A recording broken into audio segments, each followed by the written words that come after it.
오늘은 주님을 안다면이라는 제목으로 본문 마태복음 7장 21절에서 23절 그리고 요한일서 2장 4절과 5절에 나타난 우리 하나님의 말씀을 전하겠습니다. 우리 모든 그리스도인들에게는 소원이 하나 있습니다. 그것은 바로 심판날에 하나님의 나라 천국에 들어가는 것입니다. 만약에 그리스도를 믿는다고 하면서도 이 천국에 대한 소망이 없다면 그 사람은 어쩌면 진리를 올바로 알지 못하는 사람일지도 모릅니다. 왜냐하면 우리 예수님께서 처음부터 끝까지 선포하신 복음이 바로 이 천국에 대한 기쁜 소식이기 때문에 그렇습니다. 예수님은 처음부터 이렇게 선포하셨죠. 회개하라, 천국이 가까이 왔느니라. 아멘. 회개하라, 천국이 가까이 왔다. 그래서 천국에 들어갈 준비를 하라는 거였어요. 자, 그런데 문제가 있습니다. 오늘 본문은 이 하나님의 나라, 이 천국에 아무나 들어가지 못한다는 겁니다. 물론 교회에 나오지도 않고요, 예수를 믿지 않으면 당연히 천국에 들어가지 못하겠죠. 그러나 문제가 되는 것은 예수님께 주여 주여 한다고 해도 다 천국에 들어가는 것이 아니랍니다. 이 오늘 본문의 말씀이에요. 심지어는 주의 이름으로 선지자 노릇을 하고 주의 이름으로 귀신을 쫓아내도 이 천국에 들어가지 못할 수가 있다는 거예요. 여러분, 우리 예수님께 주여 주여 한다는 말이 무슨 뜻일까요? 교회에 잘 다니고 있다는 뜻이겠죠. 네. 그러니까 교회를 잘 다니고 있어도 모두가 다 천국에 들어가는 것은 아니랍니다. 또한 선지자 노릇한다는 말은 무슨 뜻입니까? 주님으로부터 직분을 받았다는 뜻이죠.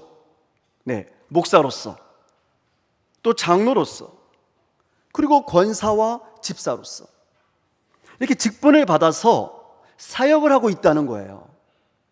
그런데 이렇게 직분을 맡아서 우리가 열심히 주의 일을 한다고 해도 다 천국에 들어가는 것은 아니랍니다.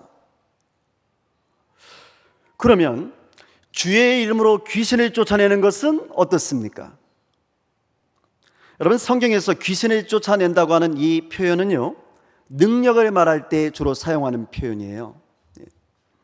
그러니까 주의 이름으로 능력을 행하고 주의 이름으로 많은 권능을 행한다 할지라도 그렇게 행하는 모든 사람들이 다 천국에 들어가는 것이 아니라는 거예요.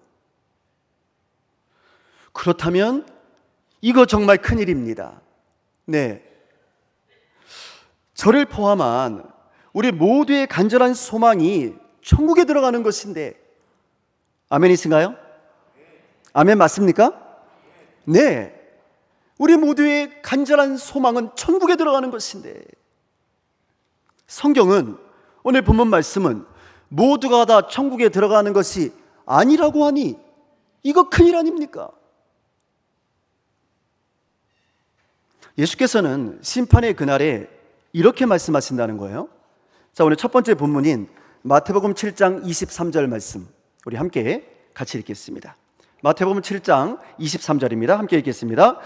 그때에 내가 그들에게 밝히 말하리니 내가 너희를 도무지 알지 못하니 불법을 행하는 자들아 내게서 떠나가라 하리라. 아멘.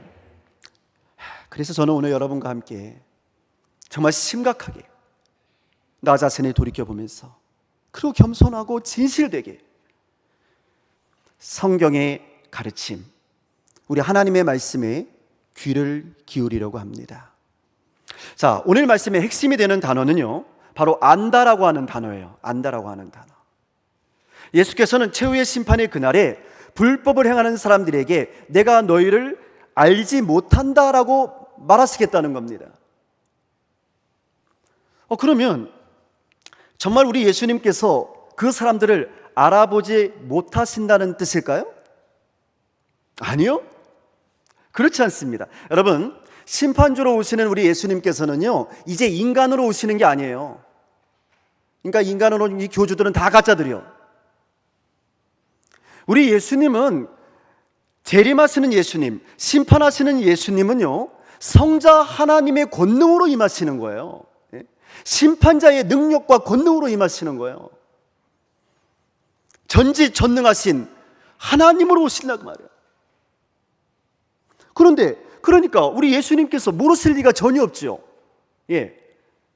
모든 사람에 대해서 너무나도 잘 알고 있다 그래요. 우리 한 사람 한 사람에 대해서. 우리 인간들은 모르잖아요. 우리가 어떻게 다 알 수 있겠어요? 그러나 심판주로 오신 예수님은 다 알고 계시다고 말이에요. 우리 한 사람 한 사람 한 사람에 대해서. 그렇다면 심판의 그날에 내가 너희를 도무지 알지 못한다 라고 하신 이 말씀은 도대체 무슨 뜻인 걸까요? 여러분, 성경에서 안다라고 표현할 때는요, 일반적으로 아주 친밀한 관계, 아주 친한 관계, 이런 관계를 말합니다.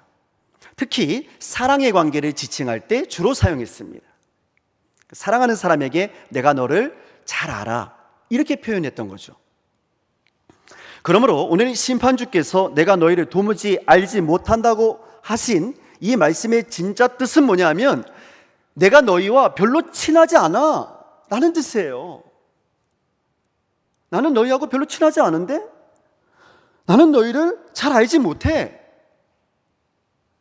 그러니 내게서 떠나가라는 겁니다. 자, 그렇다면 왜 예수님께서는 그들을 알지 못한다라고 말씀하셨던 걸까? 왜 그들은 예수께로부터 불법을 행하는 자들아 라는 소리를 들어야만 했던 것일까? 오늘 첫 번째 본문인 마태복음 7장 21절을 보시면 그 이유에 대해서 그들이 하늘에 계신 내 아버지의 뜻대로 행하지 않았기 때문이다 라는 거예요. 그래서 그들이 천국에 들어가지 못했다는 거죠. 말로만 주여 주여 할 뿐 하늘에 계신 아버지의 뜻대로 행하려고 하지 않았다는 거예요. 그럼 이상하지 않습니까? 여러분, 예수님께 주여 주여 하는 것이 잘못된 일인가요? 주의 이름으로 선지자 노릇하고, 주의 이름으로 저처럼 목사 노릇하고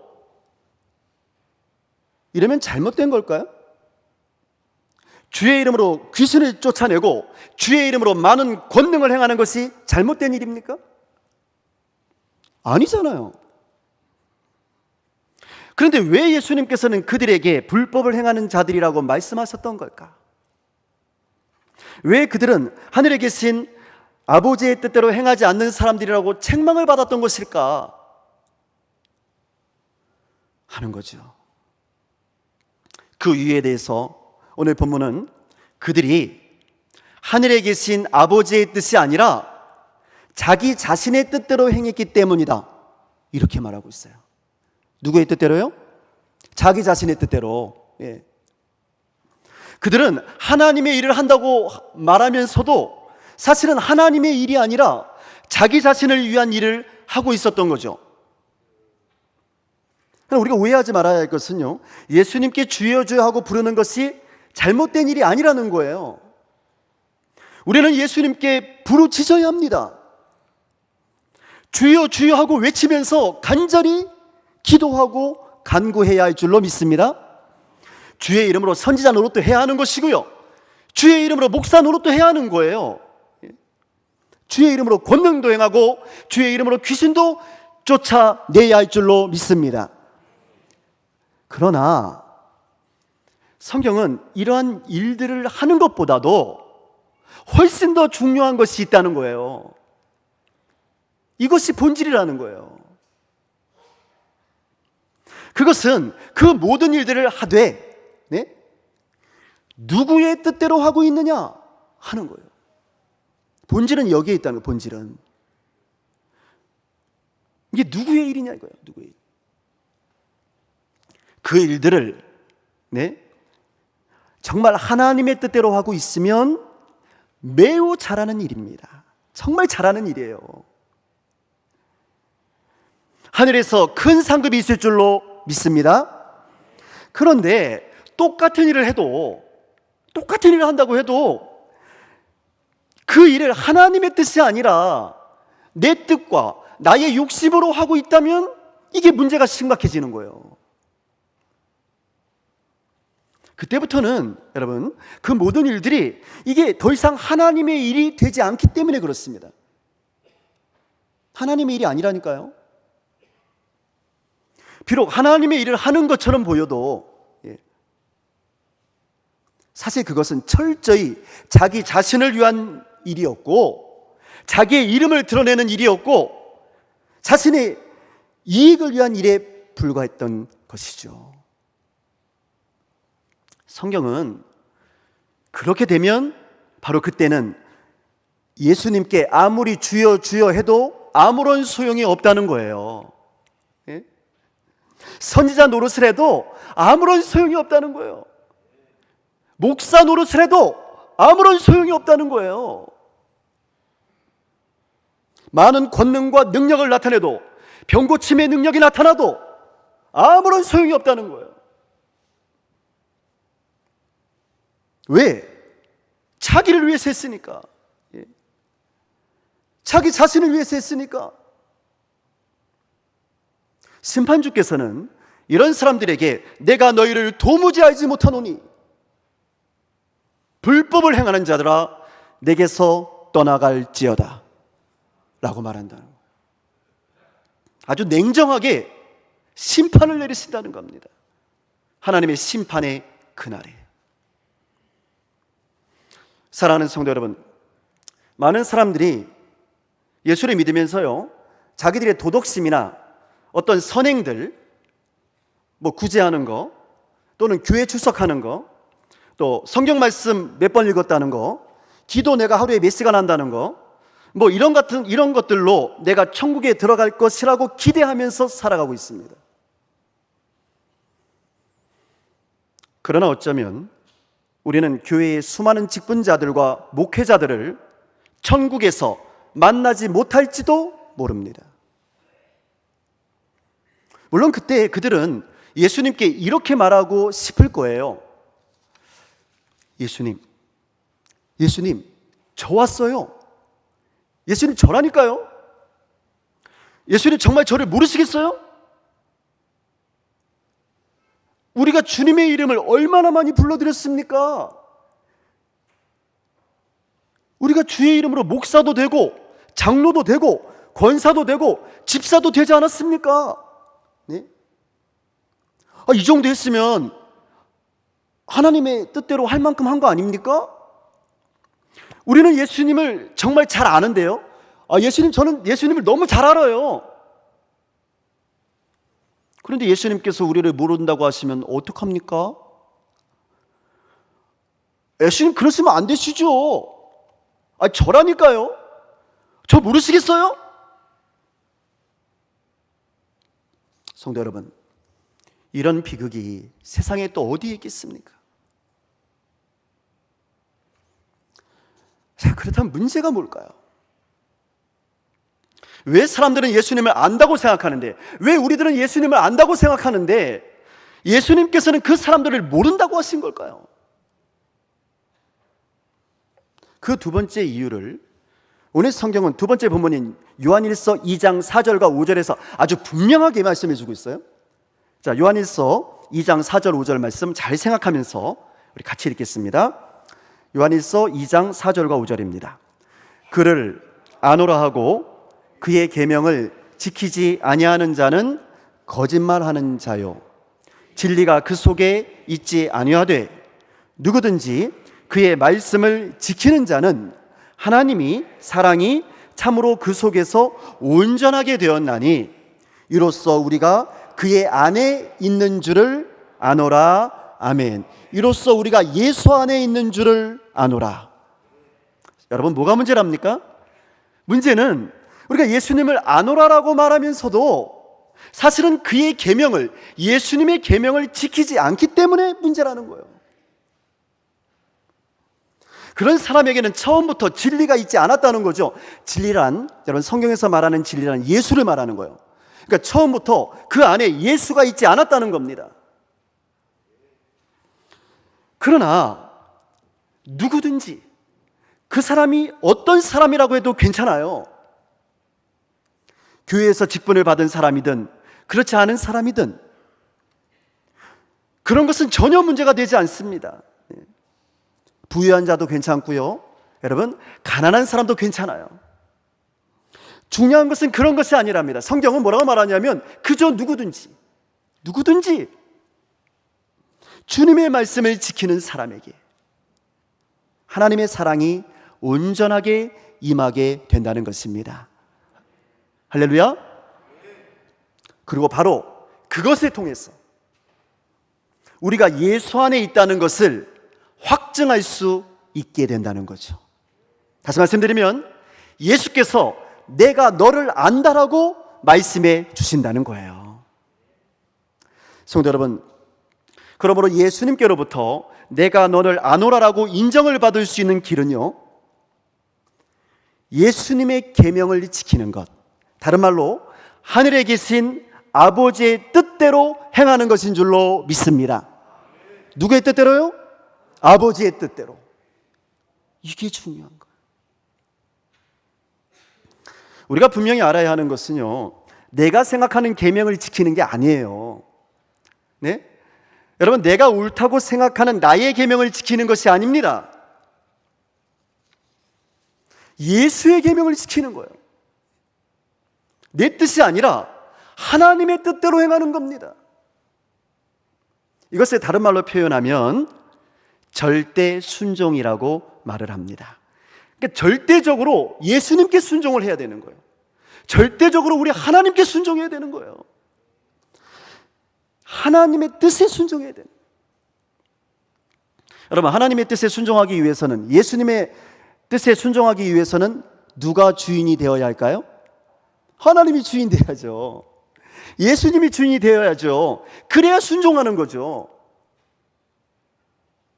내가 아니라 예수님이 주인이 되어야 하는 거예요.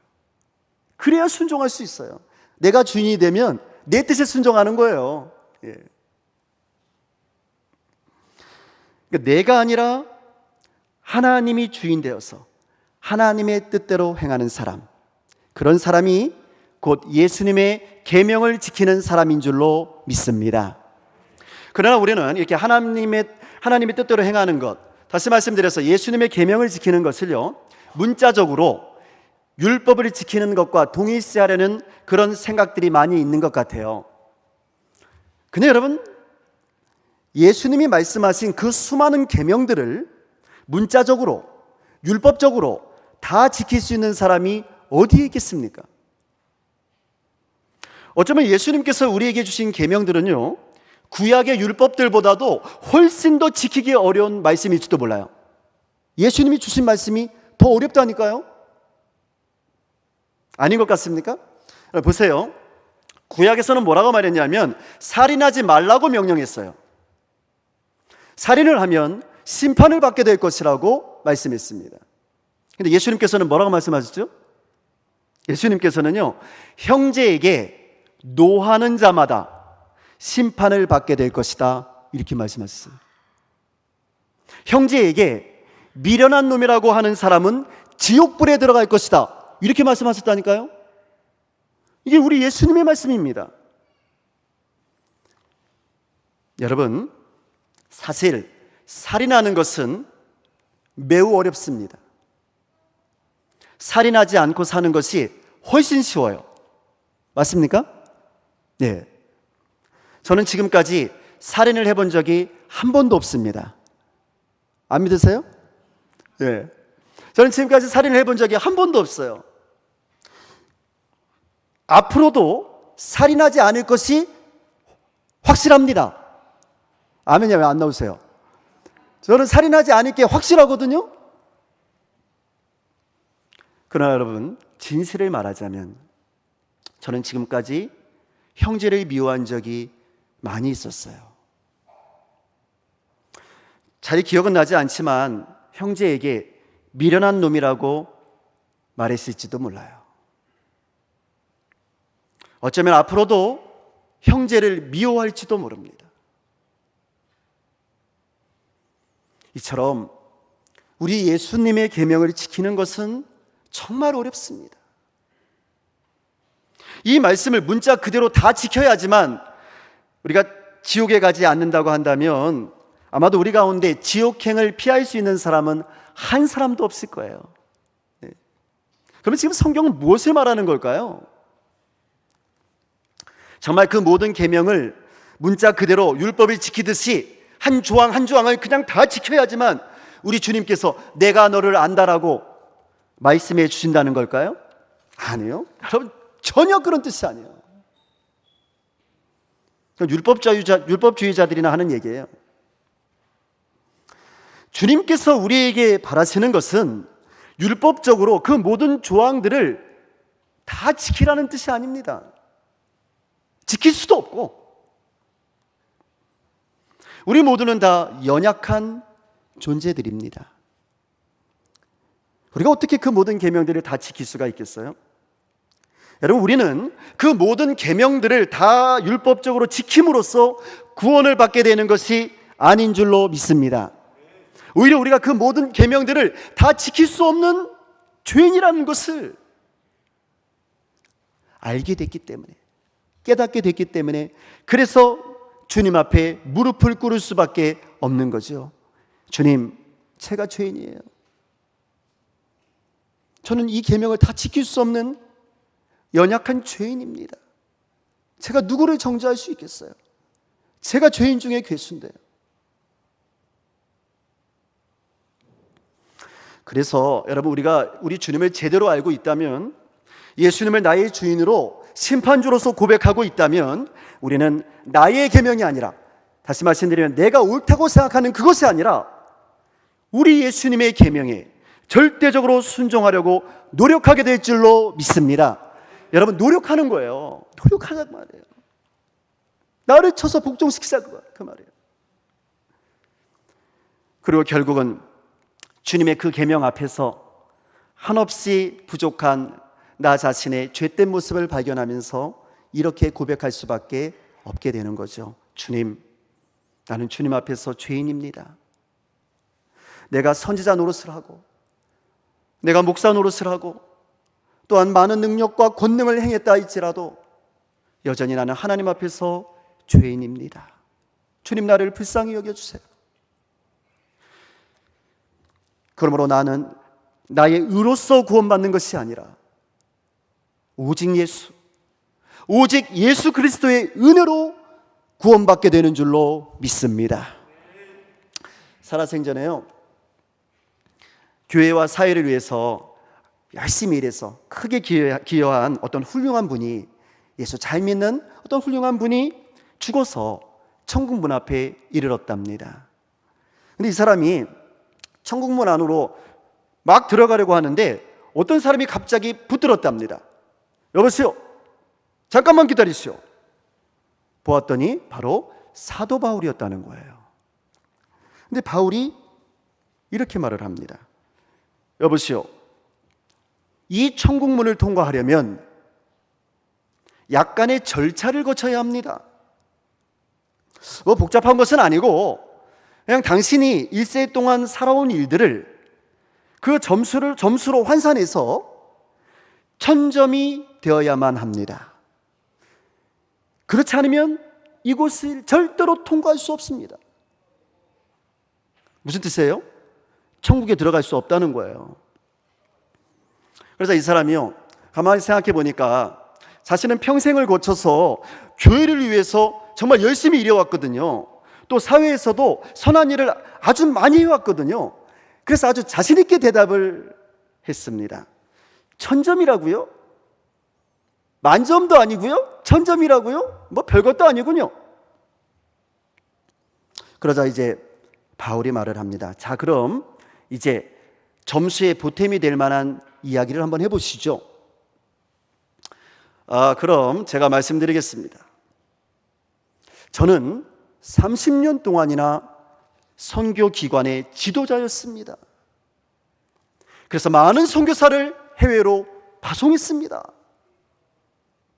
그래서 바울이 감탄하면서 말을 합니다. 아, 그래요? 대단하시군요. 1점 드리겠습니다. 몇 점이라고요? 1점 드리네. 1점. 이 사람도 놀랐어요. 아니 1점이라니요? 그것밖에 안 됩니까? 고개를 가우뚱거리면서 이 사람이 계속 말합니다. 저는요 충실한 가장이었습니다. 한 여자와 결혼해서 지금까지 바람 한 번도 안 폈고 40년을 같이 살았고요. 아이들도 아주 훌륭하게 잘 키웠습니다. 아이들은 모두 목사고 또 교수고 교계와 사회에서 아주 존경받는 위치에 있습니다. 그래서 바울이 박수를 치면서 말을 합니다. 이야, 정말 대단하신 분이시군요. 당신은 정말 훌륭한 사람입니다. 요즘 같은 세상에 당신 같은 분이 흔치 않은데. 2점 드리겠습니다. 몇 점이라고요? 2점 드립니다. 2점이라고요? 정말 모르는 일이군요. 이제 이 사람이요, 그때부터는 땀을 뻘뻘 흘리기 시작합니다. 잘못하면 천국에 들어가지 못할 수도 있다는 생각이 막 들기 시작해요. 이거 큰일 났네. 그래서 조바심을 내면서 말을 갑니다. 그러면 이건 어떻습니까? 저는 지난 80년 동안에 교회에 한 번도 빠지지 않았습니다. 매일 새벽 기도에 참석했고요. 주일에는 장년부 성경 공부도 제가 인도했어요. 참석한 정도가 아니고 인도했다니까요. 교회 봉사도 참 많이 했습니다. 물론 11조를 비롯해서 헌금 생활도 아주 열심히 잘했습니다. 그는 이번에야말로 바울이 정말 높은 점수를 줄 것이라고 생각을 했습니다. 이 정도면 될 거야. 그러자 이 바울이요, 그를 아주 칭찬해 줍니다. 정말 잘하셨군요. 당신은 정말 훌륭한 사람임에 분명합니다. 3점 드리겠습니다. 자, 그럼 다 합쳐서 몇 점? 1점, 2점, 3점. 몇 점인가요? 6점. 6점. 바울의 말에 그는 정말 정신을 잃을 것만 같았습니다. 그래서 그는 고개를 푹 숙인 채 더듬거리면서 바울에게 이렇게 말했습니다. 이제 겨우 6점이군요. 바울 사도요, 나 어떻게 하면 좋죠? 이제 더 드릴 말씀이 없는데요. 나 어떻게 하면 좋죠? 예수님, 저 어떡해요? 전 천국에 들어갈 사람이 못 되는 것 같습니다. 제발 이 죄인을 용서해 주세요. 저를 불쌍히 여겨주세요. 제게 은혜를 베풀어 주세요. 예수님밖에는 없습니다. 내게 구원을 주실 분은 예수님밖에 없습니다. 예수님, 저를 불쌍히 여겨주세요. 나를 도와주세요. 내게 은혜를 베풀어 주세요. 그러자 이 모습을 보던 바울이 활짝 웃으면서 이렇게 말했답니다. 성도님, 이제야 당신이 1000점을 얻으셨어요. 할렐루야. 그럼 몇 점이에요? 다 더하면 1006점. 1006점. 네. 이제 당신은 천국에 들어갈 수 있습니다. 어서 들어가시죠. 주님께서 기다리고 계세요. 아까부터 기다리고 계셨어요. 어서 들어오라고 말이죠. 착하고 충성된 종아라고 말이죠. 내가 너를 기다리고 있었다고, 고맙다고 말이에요. 사랑하는 성도 여러분, 우리가 주님을 알고 있다면 우리는 우리 주님의 말씀에 절대적으로 순종하며 주님의 은혜 안에 거하게 될 줄로 믿습니다. 우리가 정말 우리 주님을 제대로 알고 있다면 우리는 주님을 더 이상 나의 삶의 손님으로서가 아니라 나의 삶의 주인으로 모시고 살게 될 것입니다. 그리고 내가 주인이 돼서 행해왔던 나의 보잘것없는 자기의, 나의 의와 나의 자랑들을 모두 십자가 앞에 내려놓게 될 것입니다. 그리고 오직 예수 그리스도의 은혜만 바라보고 예수 그리스도의 십자가만을 자랑하게 될 줄로 믿습니다. 사랑하는 성도 여러분, 우리 모든 그리스도인들의 최고의 소망이 무엇입니까? 바로 하나님 나라, 천국 백성이 되는 게 아니겠습니까? 주의 말씀에 귀를 기울이십시오. 오늘 선포된 하나님의 말씀에 마음의 문을 활짝 열고 내게 주시는 하나님의 음성으로 들으시기를 바랍니다. 저는 우리 모두가 달려갈 길을 다 마치고 1000점 만점을 받아서 예수께서 베풀어 주신 은혜의 잔치, 천국 잔치에 한 사람도 빠짐없이 기쁨으로 참여하게 되시기를 주의 이름으로 축원합니다. 기도하겠습니다.